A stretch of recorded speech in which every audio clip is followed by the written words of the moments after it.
জিজ্ঞাসা করছেন কি হয়েছে এখানে? ঈদের নামাজের শুরু হয়ে গেছে। ওমর ফারুক কাঁথার তালিয়ে জামা গায়ে দিয়ে লোকজন জিজ্ঞাসা করে, ওমর ফারুক ঈদের দিন তো মানুষ উত্তম পোশাক পরে, ভালো জামা কাপড় পরে, নতুন জামা কাপড় পরে। ওমর ফারুক আপনি তো কোন সাধারণ ব্যক্তি নয়, আপনি হচ্ছেন মধ্যজাহানের বাদশা, মুসলিম জাহানের খলিফা, তারপরও 18 তালি জামা গায়ে দিয়ে আপনি কেন কান্না করতেছেন? ওমর ফারুক চোখের পানি ফেলে লোকজনকে জবাব দেয়, হে লোকজন শোনো, আমি ওমর ফারুক জাহান্নামের চিন্তায় 18 তালি জামা গায়ে দিয়া ঘুরি। দোস্ত আমার কি পরিমাণ ভয় ছিল ওমর ফারুকের।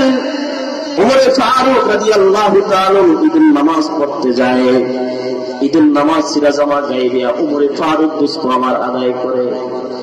ওমর ফারুকের কি পরিমাণ ভয় থাকা সত্ত্বেও 18 তালি জামা গায়ে দিয়া ওমর ফারুক ঈদের আনন্দ বিসর্জন দিয়া মালিকের কদমে সিজদা দেয়। এই জন্য দোস্ত আমার নবীজি আমার মেরেজ থেকে আগমন করলেন। আগমন করার পর নবীজির একটা অভ্যাস ছিল, তিনি বড় বড় সাহাবায়ে কেরামকে ডাকতেন, ওমরকে ডাকতেন, আলীকে ডাকতেন, উসমানকে ডাকতেন, বিভিন্ন সাহাবায়ে কেরাম থেকে ডাকতেন। মেরাজ থেকে আগমন করার পর নবীজি আমার আলীকে ডাকেন না,